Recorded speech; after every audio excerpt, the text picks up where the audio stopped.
आप सभी भाई बहनों का आध्यात्मिक ज्ञानात्मक चैनल की ब्रह्म मुहूर्त ज्ञान उपदेश कक्षा में एक बार फिर स्वागत है। आज की चर्चा का विषय है दृश्य जगत और कारण जगत। देखिए, दोनों ही स्थितियों में शब्दों के साथ साथ इनके रंगों में भी भेद है। दृश्य जगत को हमने एक राशि स्थिति से, रंगीन रंग से, एक आकर्षण से दर्शाया, क्योंकि हम सभी भाई बहन कहीं ना कहीं इन दृश्यों से, संसारी आकर्षणों से आकर्षित होते हैं। किस लिए? भोगने के दृष्टिकोण से। देखिए, इन स्थितियों को ज्ञान पूर्वक समझते जाइए। देखिए, दृश्य जगत के साथ ही हमने एक शब्द क्या लिखा है दाएं हाथ में? प्रकृति। जबकि कारण जगत के साथ ही हमने एक शब्द लिखा है परमात्मा। देखिए, प्रकृति को भी आज हमने सफेद रंग से ही दर्शाया है, जबकि प्रकृति तो त्रिगुणात्मक है और परमात्मा को तो हम देखिए सफेद रंग से ही दर्शाते हैं, क्योंकि आत्मा परमात्मा की जो एक स्थितियां हैं, ये एक चेतन स्वरूप स्थितियां हैं। आत्मा को ज्ञान स्वरूप कहा जाता है, परमात्मा को आनंद स्वरूप कहा जाता है। आनंद में ज्ञान नित्य बना रहता है और ज्ञान सदा नित्य तत्व है। इसलिए तो देखिए, हम सच्चिदानंद शब्द पे अक्सर बार बार चर्चाएं करते हैं, क्योंकि शास्त्रों का संपूर्ण ज्ञान उस एक शब्द विषय जो कि परमात्मा के लिए कहा जाता है। परमात्मा को तो देखिए महाकारण भी कहा जाता है। परमात्मा के तो अनंत नाम है, उसके दिव्य गुणों के आधार पे कितने ही नाम है। हम पूरी की पूरी वीडियो में भी यदि नामों की ही एक स्थिति पर विचार करें तो नामों की संख्या भी अनंत है। इन सभी स्थितियों को हम कहीं ना कहीं जैसे जैसे वीडियो का नाम होता है उसके अनुसार चर्चा को आगे बढ़ाते हैं, क्योंकि आज दृश्य जगत और कारण जगत के ऊपर मुख्य स्थिति है, क्योंकि दृश्य जगत के साथ ही प्रकृति लिखा है, जबकि कारण जगत के साथ परमात्मा लिखा है। इसका अभिप्राय क्या है कि जब जब हम संसार से जुड़ते हैं, संसारी दृश्यों से जुड़ते हैं, या दूसरे सरल शब्दों में यूं को कि हम संसार के विषय भोग जो गंध, रस, रूप, स्पर्श, शब्द, ये सभी के सभी देखिए दृश्य ही कहलाते हैं। भले ही दृश्य तो देखिए एक आंखों का विषय है, क्योंकि आपके हमारे जो 5 भोग्य विषय हैं, गंध, रस, रूप, स्पर्श और शब्द। देखिए, जब हम रूप की बात करते हैं तो एक साधारण स्तर पर उसी को ही दृश्य लिया जाता है, जबकि आज की चर्चा में ये दृश्य शब्द में ही 5 भोग विषय आ जाते हैं, क्योंकि दृश्य जगत का अभिप्राय स्थूल शरीर से है, क्योंकि स्थूल शरीर ही संसारी विषयों को सुख भोगना चाहता है और स्थूल शरीर के स्तर पर ही हम अलग अलग स्थितियां समझाते रहते हैं। और जन्म मृत्यु की जो एक स्थितियां वो तो स्थूल शरीर की, जबकि स्थूल शरीर के भीतर एक सूक्ष्म शरीर है, सूक्ष्म शरीर के भीतर एक कारण शरीर है। हालांकि कहीं कहीं शास्त्रों में देखिए सूक्ष्म शरीर और कार्य शरीर को इकट्ठा सूक्ष्म शरीर भी कह दिया जाता है, और कहीं कहीं सूक्ष्म शरीर और कारण शरीर को इकट्ठा कारण शरीर भी कह दिया जाता है। हम तो अपनी चर्चाओं में आरंभ से आज तक अलग अलग इसलिए समझाते आए हैं ताकि बात की जो एक गहराई है वो आपको भी समझ में आ जाती है। देखिए, यूं तो ये ब्रह्मांड 24 तत्वों का है। आपके हमारे जो 3 शरीर, देखिए ब्रह्मांड का एक छोटा पिंड आपके हमारे शरीर है। शरीर का अभिप्राय 3 शरीरों से है। अक्सर मनुष्य स्थूल शरीर से ही प्रभावित होता है। स्थूल शरीर के आधार पे ही आपके हमारे जीवन की अलग अलग स्थितियां बनती हैं, क्योंकि स्थूल शरीर के आधार पे ही आपको अपने कानून का भी पालन करना होता है, और शास्त्रों में जो कर्मफल सिद्धांत की स्थितियां हैं उनका संबंध भी स्थूल शरीर से ही लिया जाता है। देखिए, मन बुद्धि की अलग स्थितियां हैं, ये सूक्ष्म शरीर का हिस्सा। इसी तरह स्थूल शरीर सूक्ष्म शरीर के स्तर पर जैसे भी आपकी हमारी गतिविधियां होती हैं, मरते दम तक उसका कर्माशय संस्कार बनते हैं, वो कारण शरीर की स्थितियां। और कारण के आधार पे ही अगली जोनी का निर्धारण होता है। देखिए, आपका हमारा ये जो स्थूल शरीर मनुष्य जोनी का है, ये कोई सदा सदा के लिए तो मिला नहीं, क्योंकि आपके हमारे परिवारों में देखिए कितने ही देखिए लोग आए और गए। आपके हमारे माता पिता, दादा दादी, उनके फिर आगे माता पिता, दादा दादी जी, कितने भी पीछे चलते, ये सभी स्थितियां आपको हमें ज्ञान पूर्वक समझनी चाहिए। और हम तो देखिए इस आध्यात्मिक ज्ञानात्मक चैनल पर प्रतिदिन ही कुछ ना कुछ ऐसे विषय उठाते हैं ताकि बात करने का कोई सिलसिला आरंभ हो। अभी कुछ दिन पहले हमने एक फिल्मी गीत के ऊपर भी एक वीडियो ब्रह्म मुहूर्त ज्ञान उपदेश कक्षा में ही रखा था, जिसका नाम था, आप भाई बहनों को हो सकता है ध्यान हो, जन्म जन्म का साथ है हमारा तुम्हारा।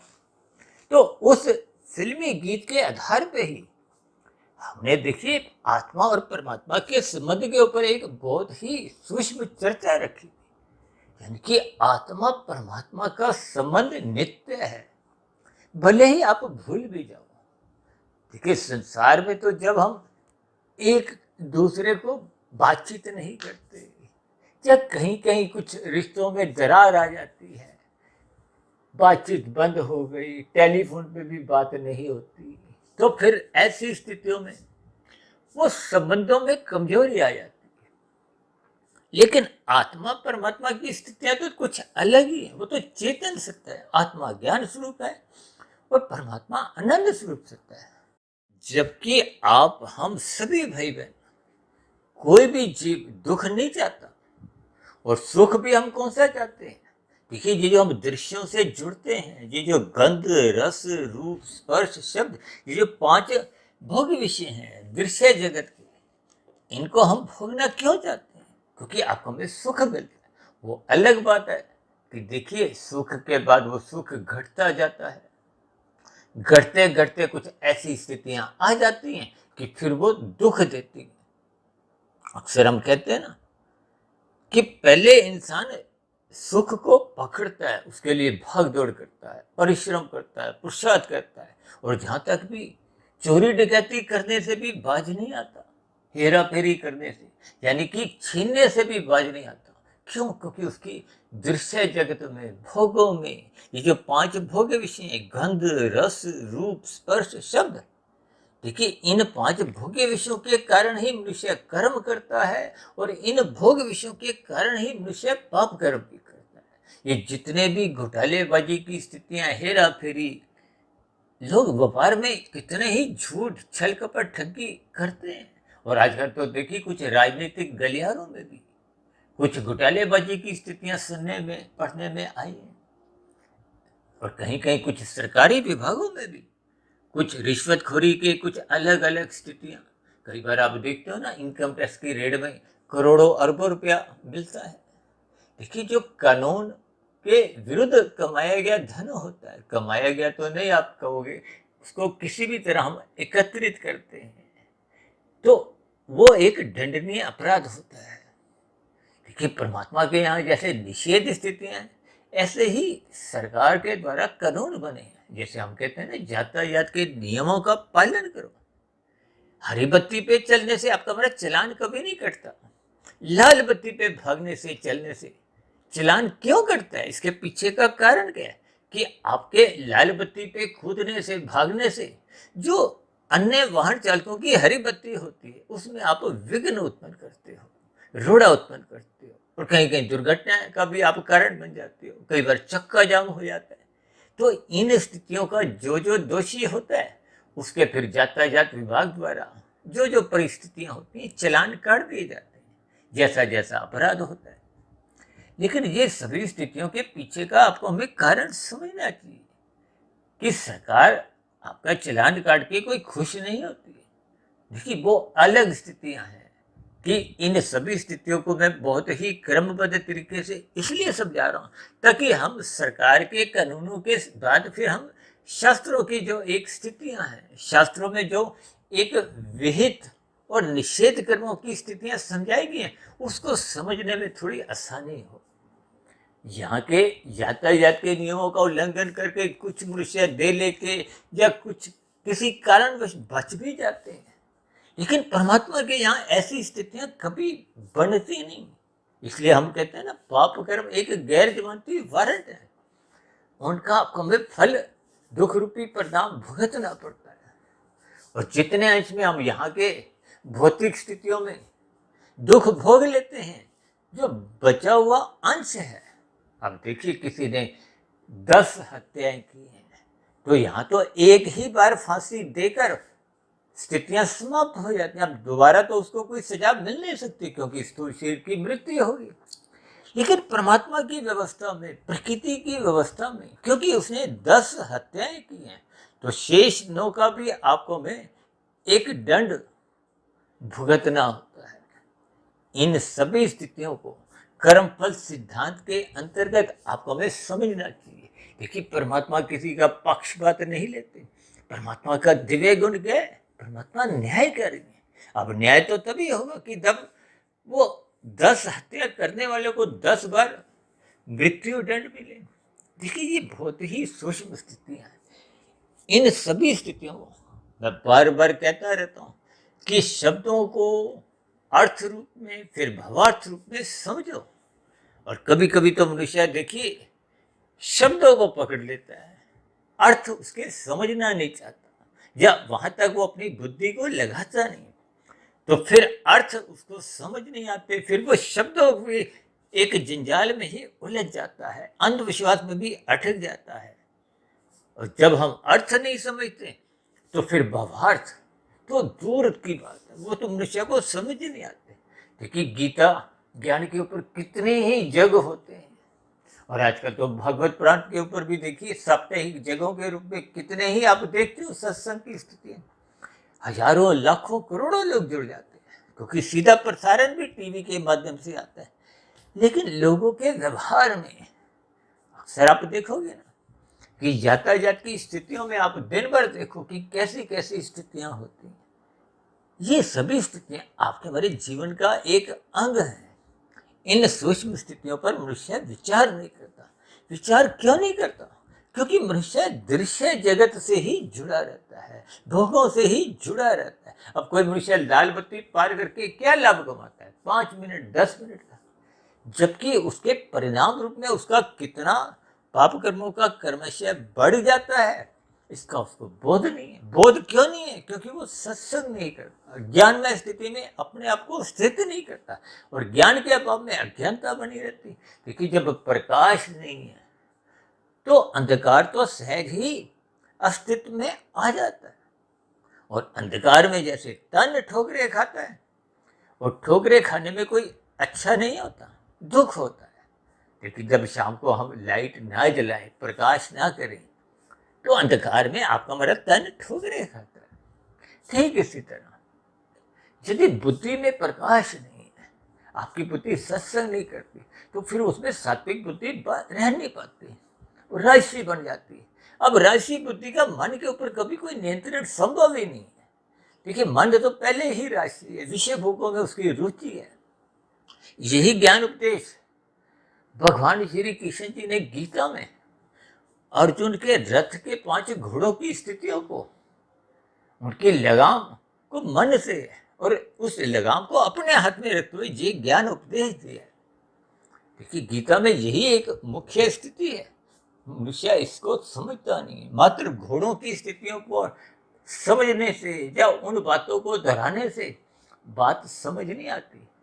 देखिए, ये घोड़े जब अमर्यादित होते हैं, अमर्यादित का मतलब वो अवरागति करते। अवरागति का अभिप्राय, ये जो 5 भोग्य विषय है, ये आपके मरे अमर्यादित। आजकल जैसे 24/7 की स्थिति है, तो ये कोई मर्यादा की स्थितियां नहीं है। देखिए, कोई रात को 10 बजे 11 बजे 1 बजे 2 बजे 3 बजे तक लोग खाना पीना खा रहे हैं। तो ये सभी स्थितियां, देखिए, वो अलग बात है कि ये सभी स्थितियां स्थूल शरीर के स्तर पर भी रोगग्रस्त बनाती हैं, और मन बुद्धि के स्तर पर देखिए विकार उत्पन्न करती हैं, जिसके फलस्वरूप कारण शरीर बिगड़ता है। अब कारण शरीर बिगड़ने पे फिर आपके हमारी मरने के बाद की स्थितियां भी कोई अच्छी नहीं बनती। इन बातों को एक साधारण स्तर पर मनुष्य स्वीकार नहीं करता और सुनने में भी इन बातों को कोई महत्व नहीं देता। क्यों? क्योंकि कार्य कारण के संबंध को समझ नहीं पाता। ये जो हमने प्रकृति को, परमात्मा को और कारण जगत को सफेद रंग से किस लिए दर्शाया है?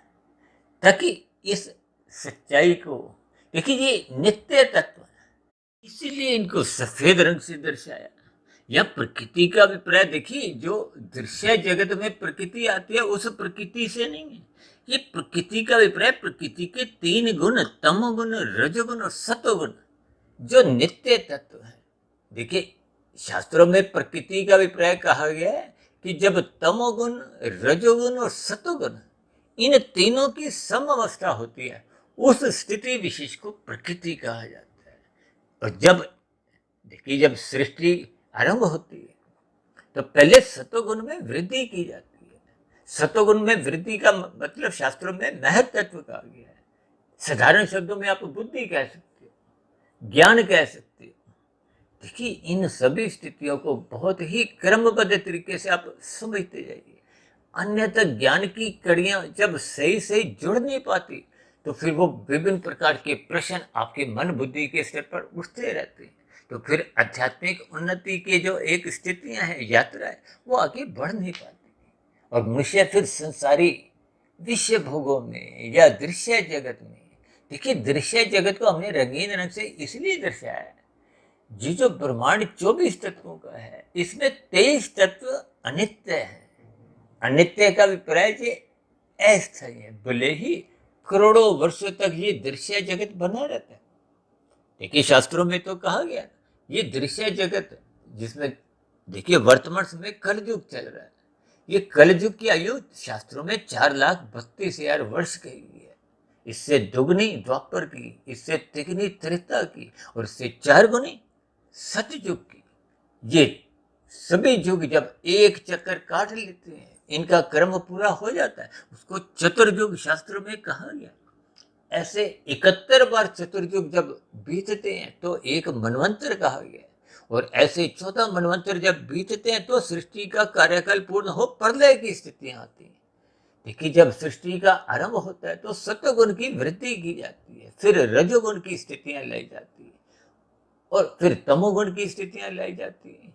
आरंभ में सतोगुण की अधिक वृद्धि इसलिए की जाती है, जैसे ज्ञान मूल आधार है। देखिए आपके हमारे कितने ही आज तक हम घर बनाते हैं, कमर्शियल एक व्यापारिक केंद्र में कितने ही बिल्डिंगें, इमारतें ऊंची ऊंची बनती हैं, तो इसके पीछे का क्या आधार है? ज्ञान।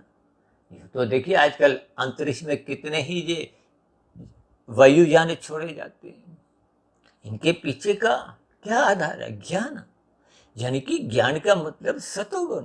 देखिए भौतिक ज्ञान हो चाहे आध्यात्मिक ज्ञान हो, ये दोनों एक ही स्थिति है। हालांकि भौतिक ज्ञान की हम कोई विशेष स्तर पर कोई महत्ता समझाते नहीं, क्योंकि एक भौतिक ज्ञान आरंभिक स्तर पे आपको भी केवल इतना ही चाहिए कि आपका हमारा जीवन का गुजर बसर हो सके। देखिए शास्त्रों में तो 4 वर्णों की स्थितियां समझाई गई हैं, ब्राह्मण, क्षत्रिय, वैश्य, शूद्र। लेकिन इन सभी स्थितियों को जब आप मूल अर्थों में समझते हो तो फिर हम ये दृश्य जगत में खोते नहीं। ये दृश्य जगत में कौन खोता है? जो सतोगुण का संग नहीं करता। तो फिर जब सतोगुण का संग नहीं होता तो उसके जीवन में ज्ञान नहीं होता। देखिए भौतिक ज्ञान आप और हम जो लेते हैं, देखिए आजकल तो बच्चों को 2.5 वर्ष का होता है तो प्ले स्कूल में भेज दिया जाता है, फिर नर्सरी, फिर आगे की कक्षा, यानी कि आरंभिक तकरीबन 20, 22, 25 वर्ष आप और हम पढ़ते हैं भौतिक शिक्षा के। किस लिए? अधिक से अधिक धन कमाने के। धन किस लिए चाहिए? क्योंकि कोई नाश्ते में आप और हम 500 के नोट नहीं खाते, दोपहर में कोई नोट नहीं खाते। इन नोटों से, इन धन से आप और हम सुख सुविधा के साधन खरीदते हैं, स्वाद भरे व्यंजन खरीदते हैं, और भी स्थितियां। देखिए ये 5 दृश्यों से संबंधित ही स्थिति है, क्योंकि जब ये भोग विषय अमर्यादित हो जाते हैं, जिसको गीता में मुख्य रूप से समझाया गया, और ये अमर्यादित तभी होते हैं जब मन बुद्धि से एक अपना लगाम छुड़वा लेता है। देखिए जब बुद्धि नहीं है या राजसी, देखिए राजसी बुद्धि का मन के ऊपर कभी नियंत्रण नहीं होता, दोनों दोस्त बन जाते हैं। देखिए मन तो पहले ही राजसी है और बुद्धि भी यदि राजसी है, जो मनुष्य सत्संग नहीं करता तो उसकी बुद्धि तो राजसी बनी रहती है। ये जो हम भौतिक जगत में जितनी बुद्धि लगाते हैं, बड़े से बड़ा पद, देखिए आईएएस की नौकरी के लिए जो लोग इतनी मेहनत करते हैं, वो एक भौतिक बुद्धि है। बुद्धि का अभिप्राय देखिए कोई निंदा तौर पे नहीं लेना, लेकिन जब हम शास्त्रों को पढ़ने की अपनी रुचि जागृत करते हैं, वो बुद्धि फिर वो विवेक शक्ति के रूप में जागृत होती है। देखिए एक शब्द होता है बुद्धिमान, एक शब्द होता है विवेकशील। विवेकशील का मतलब एक आध्यात्मिक दृष्टिकोण से लिया जाता है। अक्सर महापुरुष लोग विवेकशील बनने का आशीर्वाद देते हैं, और भौतिक जगत में तो देखिए जो अध्यापक लोग होते हैं वो तो कहते हैं ना बुद्धिमान बनो। ये अलग स्थितियां हैं। देखिए इन सभी स्थितियों को आपको हमें ज्ञानपूर्वक समझना है, क्योंकि ये जो दृश्य जगत है, दृश्य जगत को हो, कार्य जगत को हो, इसकी एक आयु है। जैसे आपके हमारे शरीर की भी तो एक आयु है। देखिए आपकी हमारी आयु 80, 100, 120, 40 वर्ष। आज जितने भी मनुष्य हैं, ये लगभग 150-200 वर्ष बाद एक भी मनुष्य आपको हमें कोई नजर नहीं आएगा, ना मैं ना आप, कोई भी नहीं।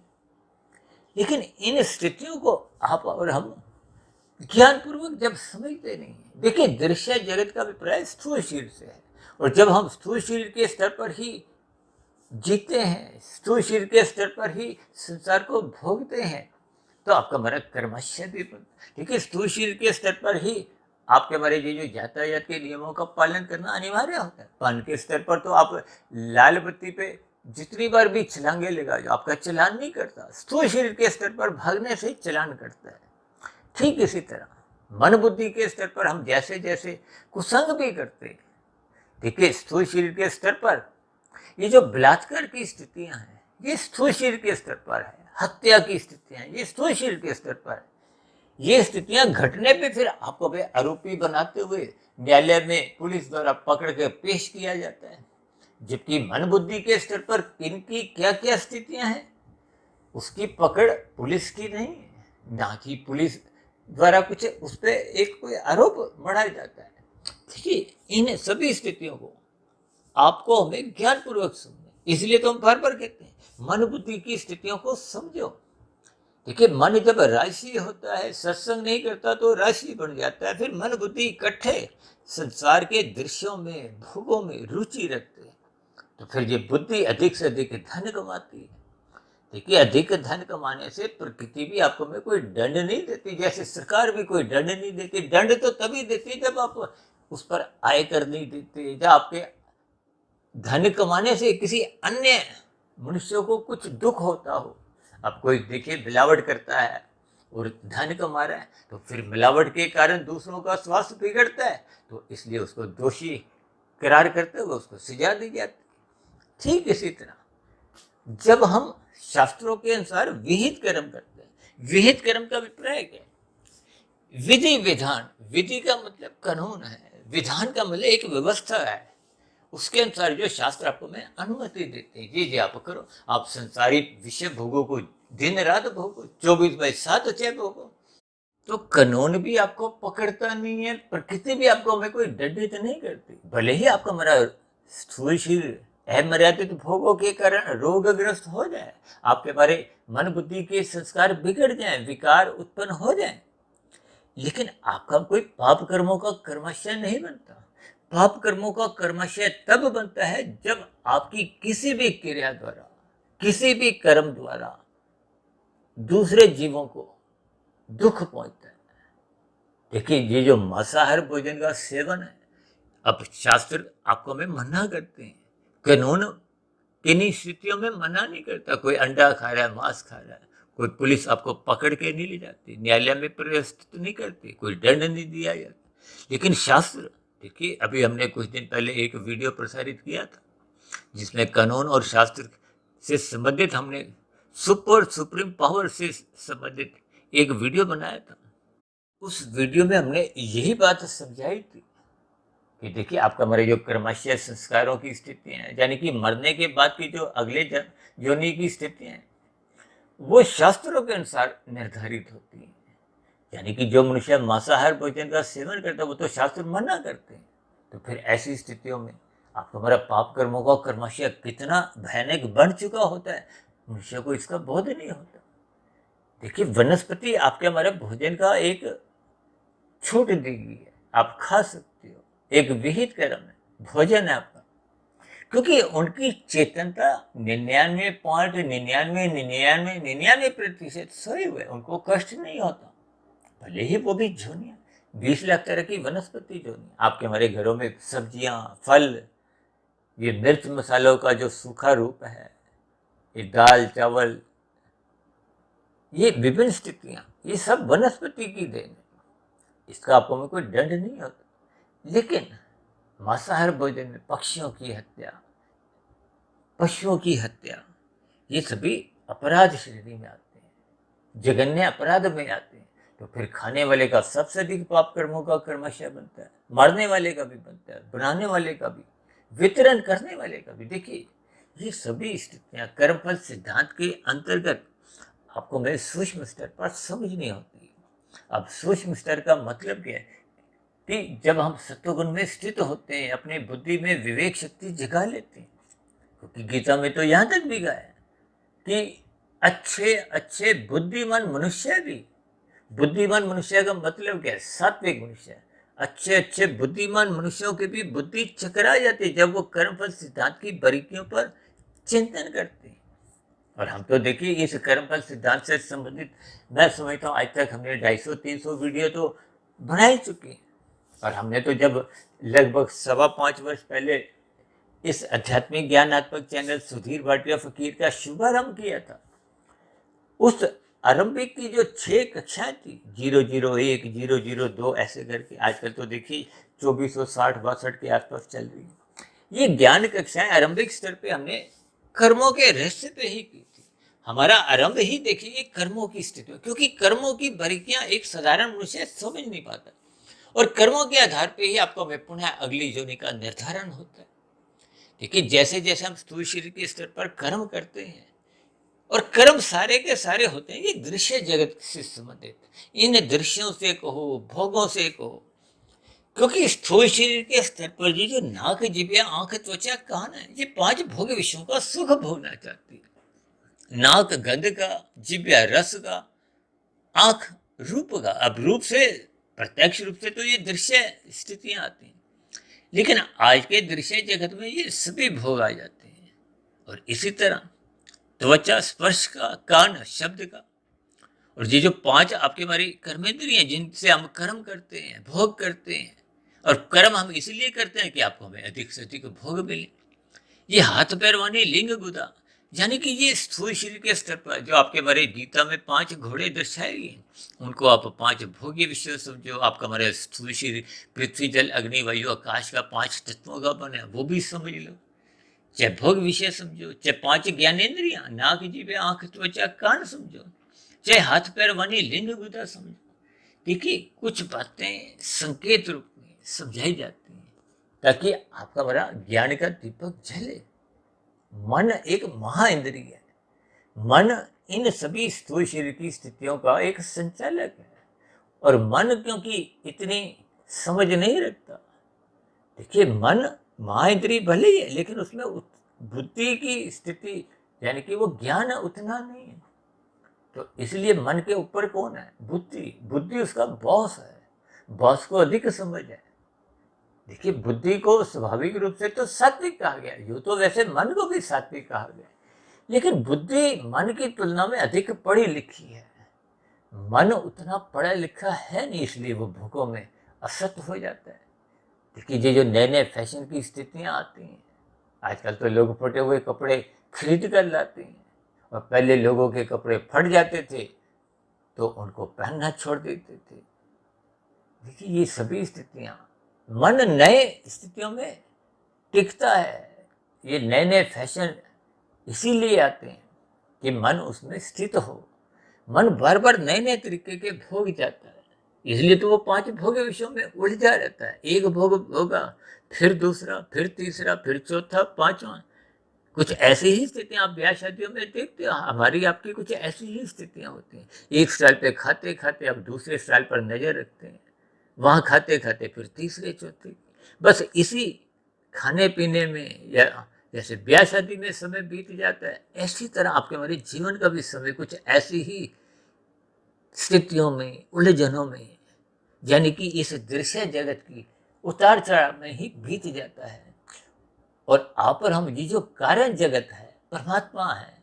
देखिए, परमात्मा एक महाकारण है। परमात्मा आत्मा के भीतर भी है, आत्मा के बाहर भी है, प्रकृति में भी है। क्योंकि प्रकृति माया ये तो जड़ है, शास्त्रों में उसको जड़ कहा गया, लेकिन नित्य है। इसलिए तो सच्चिदानंद शब्द पर हम बहुत जोर देते हैं। आनंद में देखिए, सत्य चित्त आनंद, ये 3 स्थिति हैं। सत्य किसके लिए आता है? ये 3 गुण माया के लिए। ये जो दृश्य जगत है ये अनित्य है, भले ही करोड़ों अरबों वर्षों का है। आपके हमारे शरीर भी देखिए दृश्य जगत के ही है, लेकिन ये जो आपके हमारे 84 लाख प्रकार की जोनियों का जो जिक्र है, जिसमें मनुष्य जोनि का ही महत्व है, आपका हमारा महत्व है। क्योंकि ये कर्म जोनि है, साधना जोनि का एक अवसर है। साधना का भी प्रयास स्थूल शरीर के रहते रहते यदि हम अपने कारण शरीर को शुद्ध कर लेते हैं। शुद्ध का मतलब क्या है? शुभ संस्कार बनाने से। जब अज्ञानता समाप्त हो जाती है, कारण शरीर शुद्ध हो गया, तो फिर आत्मा पे किसी भी प्रकार का कोई बंधन ही नहीं है। तो फिर आत्मा परमात्मा के 100% सम्मुख होती है। तो आपको में आनंद की झलके 100% मिलती है। तभी तो मायातीत महापुरुष आनंदमय जीवन बिताते हैं। और जब स्थूल शरीर की मृत्यु हो जाती है, तो फिर लंबे काल के लिए एक आनंदमय जीवन बिताते हैं। देखिए, मायातीत की स्थिति स्थूल शरीर के रहते रहते भी वो आनंदमय जीवन ही बिताते, क्योंकि बंधन समाप्त हो गया। बंधन क्या है? कर्माशय का, संस्कारों का। और कर्माशय से भी अधिक बंधन क्या है? संस्कारों का। इसलिए तो कहते हैं संस्कार मत बिगड़ने दो। ये जो स्थूल शरीर के स्तर पर जो आपका हमारा कर्माशय बिगड़ता है, इसका तो नाश हो जाता है दुख भोगने से, लेकिन संस्कार जो बुरे बन जाते हैं। अब देखिए ना, किसी के 90% पाप कर्म है, 10% ही पुण्य कर्म है। ऐसे मनुष्य की मरने के बाद बहुत नीचे की जोनियों में अधोगति होती है। अब उन जोनियों में जैसे जैसे दुख भोगे जाते हैं, परमात्मा ने तो नीचे की जोनियों को अचेत इसलिए रखा है ताकि उनको पीड़ा ना हो, बोझ नहीं हो दुखों का। अब वो हजारों, लाखों, करोड़ों, अरबों, जब तक वो पाप कर्म घट घट के वो 10% के बराबर नहीं आएंगे, तब तक मनुष्य जोनि की प्राप्ति नहीं होती। और दूसरी बात, मनुष्य जोनि की प्राप्ति होने में भी वो जो 90% पाप कर्मों के जो बुरे संस्कार बने थे, अब वो बुरे संस्कारों के साथ ही वो मनुष्य जोनि में जन्म लेता है। और मेरा व्यक्तिगत ऐसा मानना है कि कलयुग में अधिकांश आत्मा नीचे की जोनियों से उन्नति विकास करते करते जब मनुष्य जोनि की प्राप्ति कर लेते हैं, तो संस्कार तो पहले के ही बने होते हैं। अब किसी के 70% पाप कर्म थे, तो उसके 70% बुरे संस्कार बने होते हैं। ये बुरे संस्कार कैसे समाप्त होंगे? सत्संग से। देखिए, श्रद्धा पूर्वक सत्संग करना होगा। श्रद्धा पूर्वक सत्संग करने से फिर मन बुद्धि के स्तर पर उस पर चिंतन करो, मनन करो। ये ब्रह्म मुहूर्त में उठने की बार बार जो हम कहते रहते हैं, शास्त्र भी कहते हैं, किस लिए? ताकि श्रद्धा पूर्वक किए गए सत्संग का चिंतन मनन करो, शोध करो।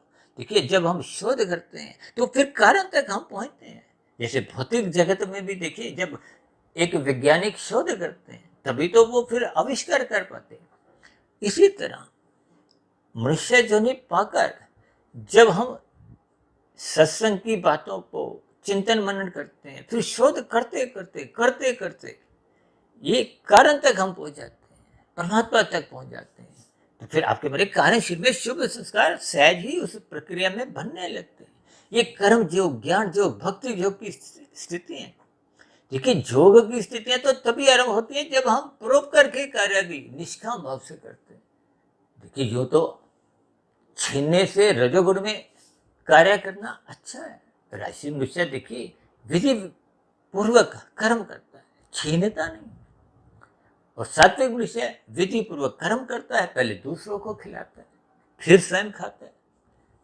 देखिए वो परोपकार के कर रहा है, रजोगुण से और अच्छे, यानी कि इसलिए तो कहते हैं तमोगुण से अच्छा रजोगुण, रजोगुण से अच्छा सतोगुण, और सतोगुण से भी अच्छा क्या है, विशुद्ध सतोगुण। विशुद्ध सतोगुण परमात्मा के लिए, आत्मा के लिए कहा जाता है, मायातीत महापुरुषों के लिए कहा जाता है। और यदि हम परमात्मा को पाने का लक्ष्य ही नहीं रखते और इस दृश्य जगत को ही अधिक से अधिक भोगना चाहते हैं, पाना चाहते हैं, तो देखिए आज तक इस जगत में अनादिकाल से आज तक ऐसा कोई भी मनुष्य तृप्त नहीं हुआ। चाहे आप हर रोज के 1 करोड़ नहीं, 100 करोड़ नहीं, 1000 करोड़ भी कमाओ। और आजकल तो कुछ ऐसी ही स्थितियां कुछ प्री वेडिंग की सुनने पढ़ने में आ रही हैं। अब ये सभी स्थितियों का आप भावार्थ सकती, यानी कि धन कहो, किसी भी प्रकार की स्थितियां, ये सत्ता हो, धन हो, ये भौतिक उपलब्धियां जितनी भी हैं, इनको देखिए स्थूल शरीर के रहते रहते भी आप और हम भोग नहीं पाते, भले ही धर्मानुसार भी हो। और यदि अनीतिगत कार्यों से धन कमाए, भले ही आपने भोगा नहीं, तो फिर वो मरने के बाद उन किए गए पाप कर्मों की एक सजा भुगतनी पड़ती है। देखिए अक्सर मैं कहता हूँ ये रजोगुणी मनुष्य कभी भी तृप्त नहीं होता, ये रजता नहीं है, ये जीवन में कहीं भी पहुंचता ही नहीं है, क्योंकि जीरो की स्थिति नहीं है। रजोगुणी मनुष्य विषय भोगों की बेड़ियों से बंधा रहता है। अगर वो सत्संग भी करता है तो उसका सत्संग में मन लगता नहीं, मन बुद्धि कहाँ लगे होते हैं, संसार में। और तमोगुणी मनुष्य तो सत्संग करता ही नहीं, वो तो चलता ही नहीं। जैसे भगवान श्री कृष्ण जी ने गीता में यानी दुर्योधन को कितना अधिक समझाया, लेकिन फिर भी दुर्योधन ने भगवान श्री कृष्ण जी की बातों को अनसुना कर दिया, सुना ही नहीं। जैसे आजकल माता पिता को भी अक्सर कुछ ऐसी ही शिकायतें बच्चों से होती है कि बच्चे सुनते नहीं, अनसुना करते हैं, यानी कि एक कान से भी बात सुनते नहीं है। और राजसी मनुष्य एक कान से सुनता है, दूसरे कान से लगभग निकाल देता है। देखिए इसके भी आपने भावार्थ समझने, अन्यथा शब्दों की स्थितियों में हम फिर उलझ जाते।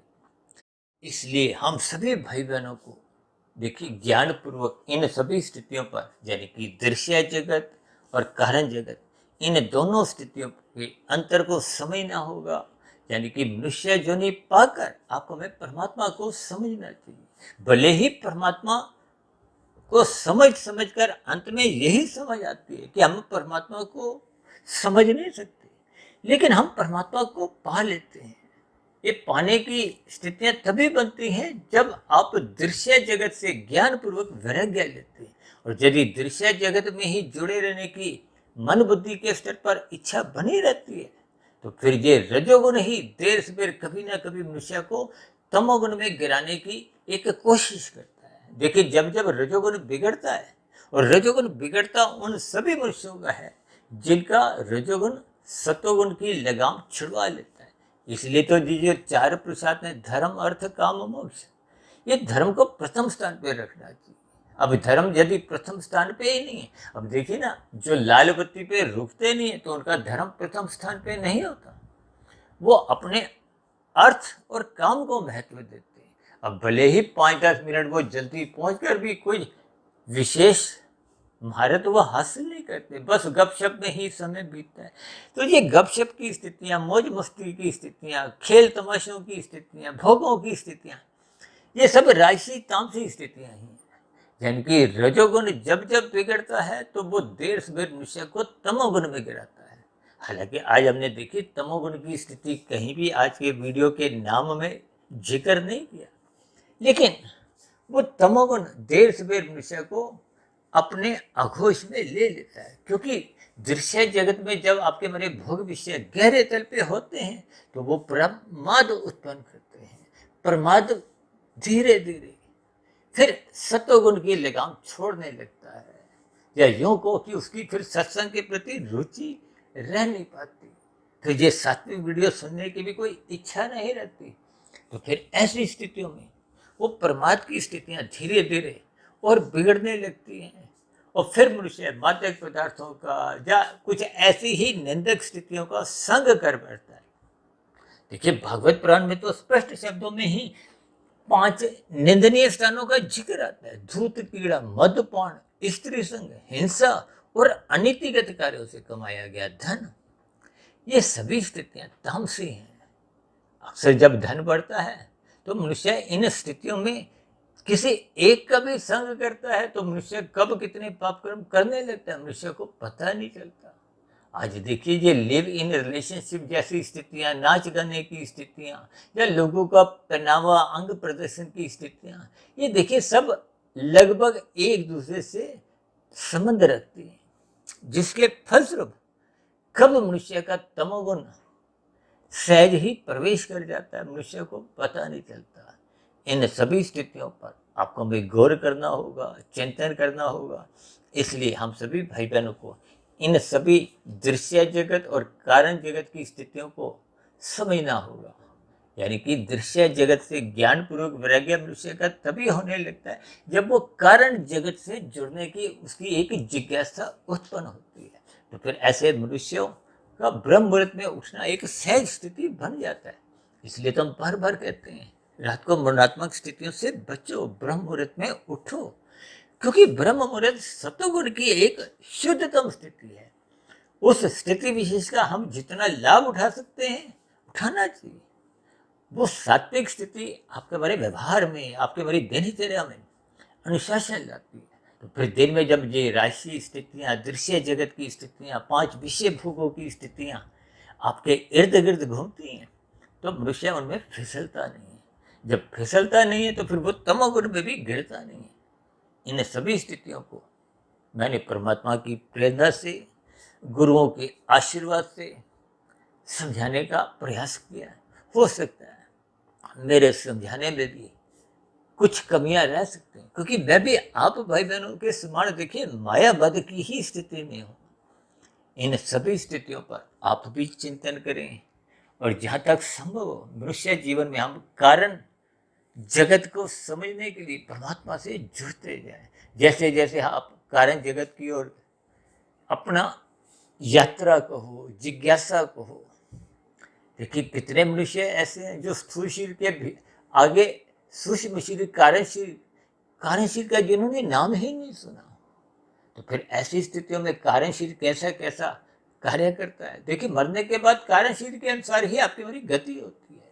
ये जो नीचे की 80 लाख प्रकार की जोनियां हैं, ये एक बार हमने वीडियो बनाया था ना, मनुष्य के मरने के बाद का अगला जन्म, वो वीडियो ही लगभग 3 घंटे की थी, जिसको हमने लगभग 4 साल पहले प्रसारित किया था। मनुष्य के मरने के बाद का अगला जन्म। देखिए इन सभी स्थितियों पर वही मनुष्य जुड़ पाता है जो कारण से जुड़ना चाहता है। जब हम कारण को ढूंढते ढूंढते महाकारण से जुड़ जाते हैं तो आपकी हमारी आध्यात्मिक यात्रा फिर माया से, दृश्य जगत से सकामता समाप्त हो जाती है। फिर ज्ञान पूर्वक वैराग्य वो निष्कामता की स्थितियां, आरंभिक स्तर पे कर्म योग, फिर ज्ञान योग, फिर भक्ति योग, ये सभी स्थितियां सहज ही आपके हमारे जीवन में बनने लगती है। और जब स्थितियां पूर्ण रूप से, यानी कि कारण शरीर जब पूर्ण रूप से शुद्ध हो जाता है तो फिर ये जन्म मरण की जो बंधन रूपी स्थितियां वो समाप्त हो जाती हैं। स्थूल शरीर के मरते ही फिर आपको में आध्यात्मिक शरीर की प्राप्ति हो, एक लंबे काल के लिए मोक्ष की, मायातीत की स्थिति को, आनंद स्वरूप स्थिति में आपका हमारे जीवन बीतता है।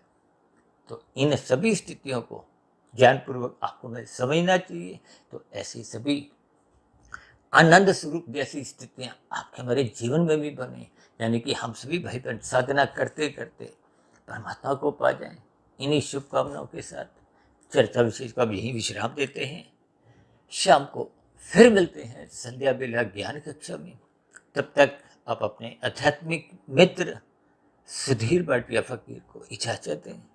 फिर भी आज की वीडियो संबंधित कोई बात आपको समझ नहीं आई हो, या मेरी कही गई बातें आपको तर्क संगत सही नहीं लगी हो, या कही गई बातों पर आपकी कोई आपत्ति हो, शिकायत हो, इन सभी स्थितियों का आप नीचे दिए गए कमेंट्स बॉक्स पर जाकर अपने प्रश्न, सुझाव और शिकायतें लिखने में आप स्वतंत्र हैं। अब चर्चा विशेष को यही विश्राम देते हैं। आप सभी भाई बहनों का इस चर्चा विशेष को ध्यानपूर्वक, धैर्यपूर्वक, गंभीरतापूर्वक सुनने के लिए बहुत बहुत धन्यवाद।